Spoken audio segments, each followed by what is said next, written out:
I am the last Englishman to rule India.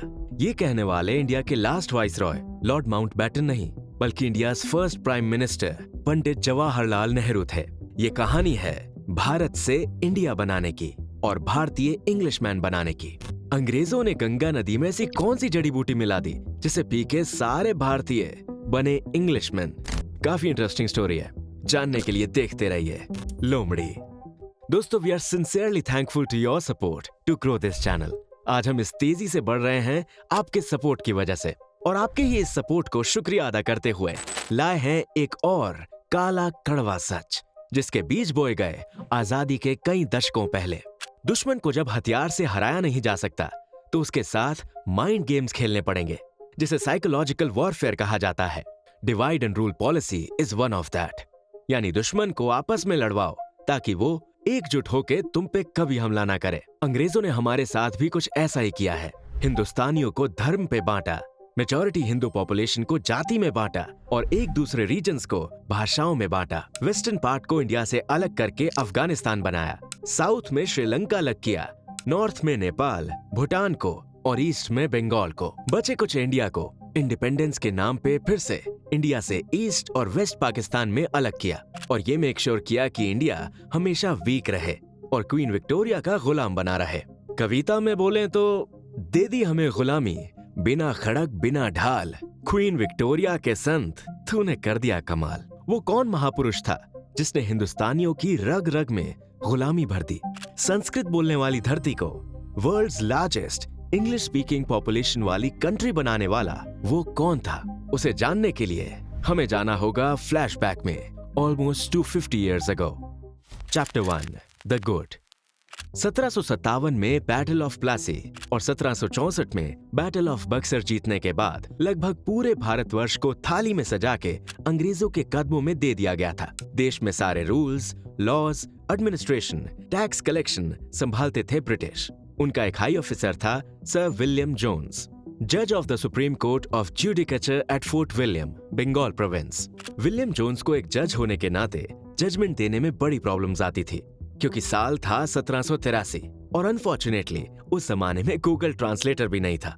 London में पैदा हुए विलियम जोन्स को कोलकाता में जज बना के बिठा दिया गया। नौकरी तो सरकारी थी, इसलिए सरकारी काम को मना नहीं कर सकते थे, लेकिन लैंग्वेज बैरियर होने के कारण ना विलियम जोन्स को लोकल बांग्ला समझ आती थी, ना ही बंगाली जनता को इनके दिए हुए जजमेंट्स। तो विलियम जोन्स से तंग आके ट्रांसलेटिंग सॉल्यूशन ढूंढते हुए गए पंडित जगन्नाथ तरका पंचानन जी के पास। पंडित जगन्नाथ तो संस्कृत के विद्वान थे।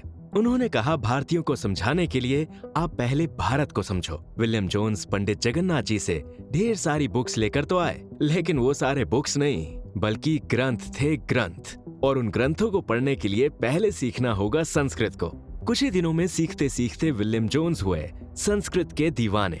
इंग्लिश का मदर संस्कृत में होता है मात्र, फादर होता है पित्र, ब्रदर होता है भ्रातृ। दोनों भाषाओं में सिमिलैरिटीज देख के विलियम जोन्स ने पहली बार ये थ्योरी प्रपोज किया कि इंग्लिश और संस्कृत लैंग्वेजेस का ओरिजिन तो एक भाषा हो सकती है जो आगे चल के बट गई है। उस मूल भाषा को उन्होंने नाम दिया proto Indo European language. William Jones का ये मानना था कि संस्कृत एक वंडरफुल ग्रामेटिकल ढांचे से बनी हुई है, जो ग्रीक भाषा से भी परफेक्ट है और लैटिन भाषा से भी समृद्ध है और दोनों भाषाओं से भी शुद्ध है। वेस्टर्न वर्ल्ड तब चौंक गया जब विलियम जोन्स ने कालिदास द्वारा लिखे शकुंतला ड्रामा को इंग्लिश में ट्रांसलेट करके पब्लिश किया, क्योंकि शकुंतला ड्रामा के सामने विलियम शेक्सपियर का ड्रामा फीका लगने लगा था। ऑक्सफोर्ड का ये सर विलियम जोन्स का मेमोरियल दिखाता है कैसे वो संस्कृत पंडितों के साथ मिलके उनसे इंडियन लैंग्वेजेस और कल्चर को सीखते थे। बीइंग अ जज, विलियम जोन्स ने वेद, उपनिषद, रामायण, महाभारत को स्टडी करके इंडियन सोसाइटी को सूट होने वाले और यहाँ के जो कायदे कानून को प्रैक्टिस करते हैं उसके मुताबिक हिंदू लॉ को पब्लिश किया। इंडियन लैंग्वेजेस एंड कल्चर को स्टडी करने के लिए विलियम जोन्स ने 1784 में एशियाटिक सोसाइटी ऑफ बंगाल की स्थापना भी की थी। Be like Roman when you are in Rome, यानी गोरे अब इंडियन कल्चर को स्टडी करेंगे। वेल, कहानी तो अति सुंदर है। अगर ब्रिटिश रईस ही इंडियन कल्चर को अडॉप्ट करके इंडियंस बने रहते तो शायद ही 1947 में अंग्रेजों से लड़के इंडिपेंडेंस हासिल करने वाला सवाल ही पैदा ना हुआ होता। Chapter 2, the bad. British parliament Indian administration में इंडिया की तरफ झुकाव को पहचान गई और उन्होंने इंडिया भेज दिया master of colonial brain wash, जिसने गंगा नदी में कोई जड़ी बूटी नहीं बल्कि फिरंगी शरबत मिला दिया, जिसे पी के भारतीयों से भारतीय होने का गर्व ही मिट गया। वो है ब्रिटिश एम्पायर का कट्टर वफादार सेवक, villain of this episode, Thomas Babington Macaulay. Macaulay Queen Victoria का मोस्ट ट्रस्टेड और किंग चार्ल्स का मोस्ट ऑनर्ड मिनिस्टर था।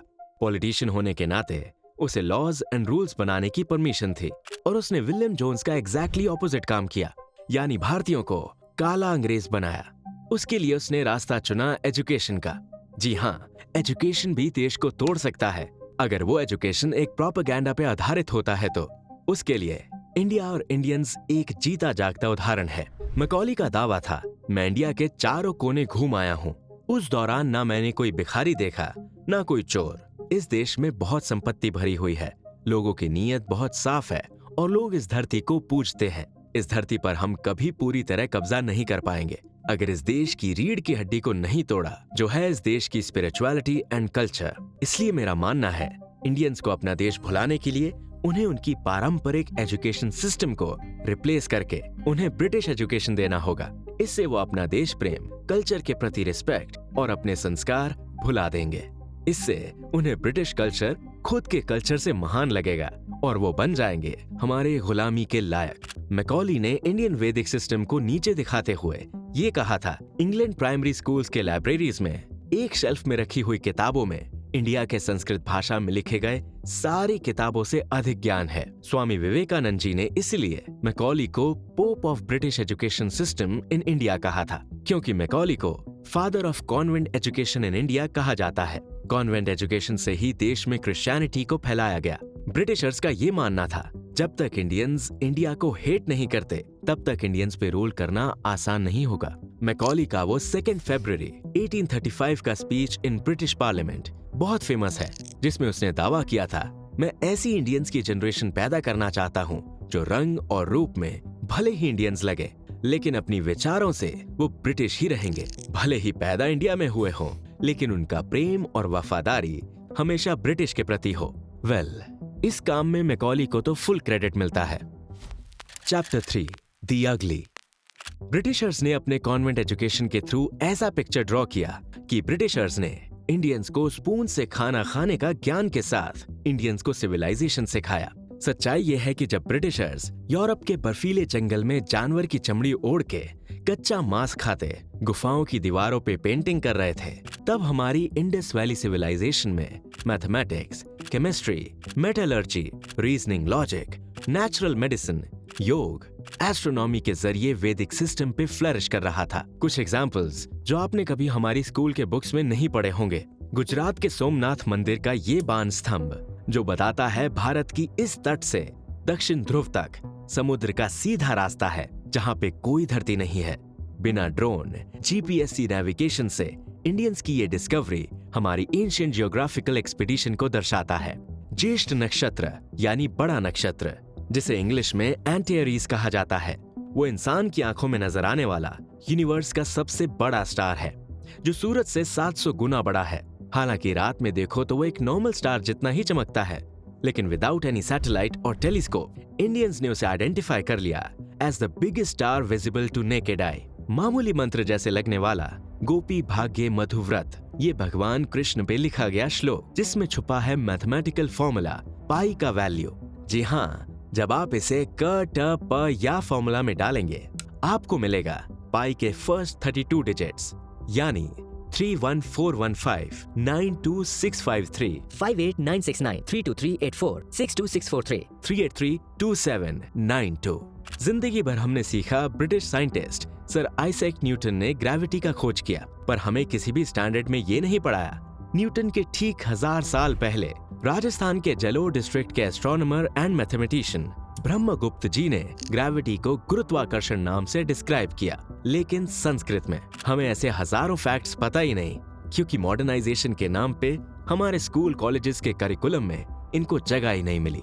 कुछ ही जनरेशंस पहले हमारे नालंदा, तक्षशिला, पाटलिपुत्र, मिथिला, वल्लभी, विक्रमशिला, काशी विद्यापीठ जैसी यूनिवर्सिटीज में ऐसे कॉन्सेप्ट को पढ़ाया जाता था और ग्रंथों में लिखा जाता था।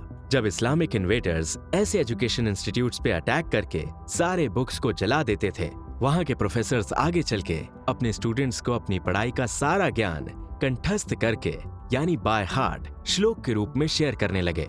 बाद में आए ब्रिटिशर्स बोले ये सब तो सुपरस्टिशियस है यानी अंधविश्वास, क्योंकि वो इंग्लिश में लिखे बुक्स और डॉक्यूमेंट्स नहीं थे। कॉन्वेंट एजुकेशन का साइड इफेक्ट ये था, खुद को इंग्लिशमैन कहलाने वाले नेहरू जी अपनी ऑटोबायोग्राफी टुवर्ड फ्रीडम में भगत सिंह को टेररिस्ट हैविंग फैशिस्ट मेंटालिटी बताया। इतना ही नहीं, आज भी कई स्कूल कॉलेजेस के टेक्स्ट बुक्स में भगत सिंह जी को टेररिस्ट कहा जाता है। ब्रिटिशर्स ने इंडियंस का वर्ल्ड हिस्ट्री देखने का नजरिया ही बदल दिया, जैसे कि by calling Japan and Russia as enemy countries. हालांकि सुभाष चंद्र बोस जापान और रशिया के साथ मिलके इंडिया को इंडिपेंडेंट करने की कोशिश में थे। ब्रिटिशर्स हमारी आंखों में हमेशा धूल झोंकते रहे कि वो इंडिया में रेलवे लाए, इंडस्ट्री लाए, टेलीकम्युनिकेशन लाए। सच्चाई तो ये थी कि वो सारे बेनिफिट्स ब्रिटिशर्स के लिए थे और उनके एडमिनिस्ट्रेशन को इजी करने के लिए। आजादी के 75 साल बाद भी ब्रिटिशर्स की ब्रेन वॉशिंग बहुत खूबी से देश में चल रही है। भगत सिंह को टेररिस्ट, फैशिस्ट कहने वाले गोरे अंग्रेज ही नहीं बल्कि काले अंग्रेज भी हैं। जब एजुकेशन में देश के लिए प्यार नहीं होता है तो वो देश नहीं बल्कि जमीन का टुकड़ा बन जाता है। बाद में उस जमीन के कितने भी टुकड़े कर लो, कोई इमोशनल अटैचमेंट ही नहीं रहता।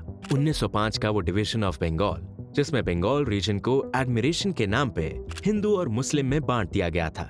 1909 में ब्रिटिशर्स ने मॉर्ली मिंटो रिफॉर्म्स के नाम पे रूल बनाया कि मुस्लिम्स बस मुस्लिम लीडर को वोट देंगे और हिंदूस बस हिंदू लीडर्स को, और हिंदूस के कुछ कैटेगरी वालों को कोई वोटिंग राइट्स नहीं मिलेगा। यानी 1947 के पार्टीशन की फुल तैयारी अंग्रेज ऑलरेडी कर रहे थे। उसके लिए मोहम्मद अली जिन्ना और उनके मुस्लिम लीग को पूरा सपोर्ट देने लगे। पार्टीशन का ऐसा रंग दिया कि पाकिस्तानीज ये नहीं कहते कि वो ब्रिटिशर से आजाद हुए, बल्कि वो ये कहते हैं कि हम इंडिया से आजाद हुए।